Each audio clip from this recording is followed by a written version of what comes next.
वालेकुम सलाम।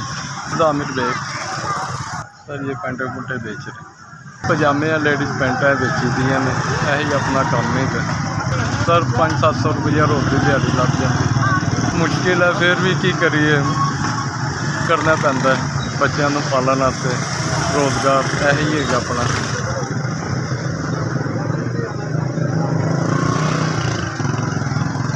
तकरीबन 5-7 साल हो गए हैं काम करते।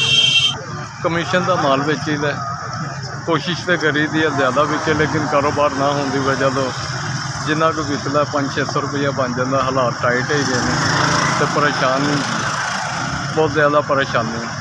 अल्लाह पाक हालात बेहतर करे मुल्क के, नाले साढ़े हालात खराब हो गए सर। सर सुबह तो लैके रात तक खलोई दे, हांडी दे बा मुश्किल पैसे पूरे होंगे ने, किनू जाके की कहिए की सुनाइए। हालात ठीक ही नहीं हो रहे, दिन ब दिन खराबी की तरफ जा रहे हैं।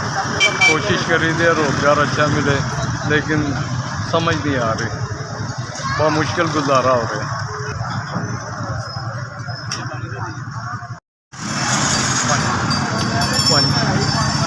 5,000 रुपया है सर। जिन्होंने लोगों ने 5,000 रुपया मैंने दिता, अल्लाह पाक उन्होंने ढेर सारा देवे। जिन्होंने साढ़े गरीबों का सोचा है, अल्लाह पाक उन्होंने खजाने भरी रखे, आमीन। अल्लाह पाक उन्होंने लोगों को खुशियाँ देवे, ढेर सारा और पैसा देवे, जिन्हें गरीबों की मदद करते हैं और खुश और आबाद रहना वो लोग। मैं बड़ा शुक्रगुजार है जिन्होंने मेरे गरीब भरा की मदद की है। अल्लाह पाक उन्होंने जिन्होंने मैंने 5,000 रुपये देना, बहुत शुक्रिया। SVS बड़ी मेहरबानी।